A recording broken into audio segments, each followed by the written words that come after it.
So unfortunately, when it came to rolling the dice, didn't have good luck. And the reality of college, y'all, is that there are going to be things that are going to happen, just like a roll of the dice, that are going to be out of your control. But what you're going to have to figure out is what to do about it. But here's something that you do control. You do control how you will get along with your professors.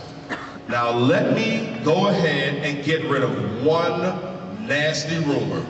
Professors were not put on the earth to fail every college student in existence, all right? So it's not like one day, one professor is gonna be sitting at lunch with another professor talking about, Dr. Francis, how many people are you gonna fail? I'm gonna fail 50. No! These are people who are trying to figure out how to help you out. See, when it comes down to professors, they really love doing their jobs, and they really want to be here.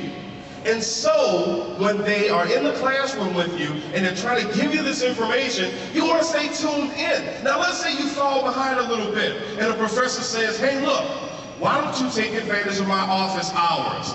Yeah, y'all just coming out of high school, it might sound bad when somebody says office hours or come see me in the office. But really, with the professor, is not a bad thing when they offer the opportunity to see them during office hours. That's a good thing. It's not like going to the principal's office. The other thing is that professors really love their lectures. So when you are sitting in that classroom, you want to pay really good attention to what's being said. And there's one more element of this. How many of you know how much you're going to be spending on books? If you haven't already bought the books. How many of you know you're going to be spending over $300 on those books? By a show of hands.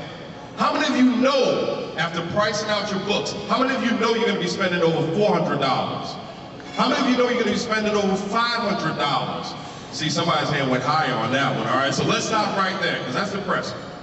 So you know you're going to be spending all this money on books. I'm going to give you a simple 3-word piece of advice. If you're going to spend that kind of money on books, read the things, all right?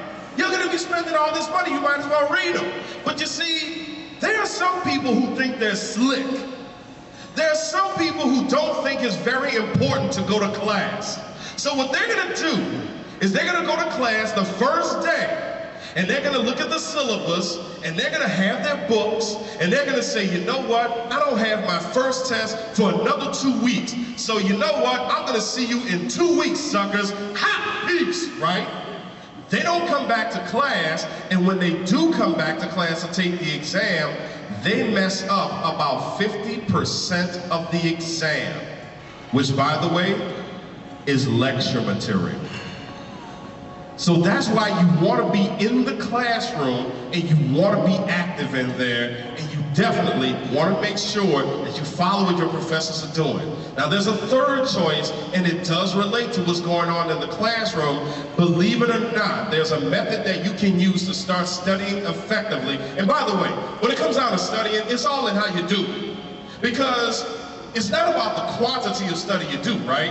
It's about the quality of study that you do.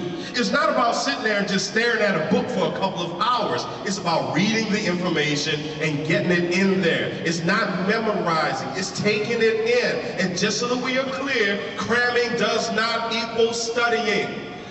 So when you sit in a class, the first step that you can take when it comes down to sitting in a class is you can sit in what we call the T. That means you can sit in the front of a classroom, or you can sit down the center. Now why does that work? Because when you sit in a classroom and you're in the front or you're down the center, you are right there in the professor's line of sight. Let's say that you had to work late the night before, maybe, you have to close, and this is an 8:30 class. You're gonna be pretty tired. Common courtesy alone is gonna keep you awake if you're sitting in the front, okay? And let's say that you had to work late, you snuck into the back of the classroom, and you're sitting on the sides or in the back. You might be sitting in what we call the U. And unfortunately, that U might turn into the word unconscious, because if you're tired, you're gonna be out, gone, and down for the count. But then there's another thing that you want to be able to do to study effectively, and that is get the 3 W's right. Now, I'm gonna give you 5 W's, y'all. Who, what, when, where, why. Who, what, when, where, why. Out of those 5, Which three do you think contribute the most to effective study? Just yell one of them out at me. Where? Thank you very much. What else? When? Whoever said that, thank you. And? Why? If I have to tell you why, we're in big trouble. With who? With who?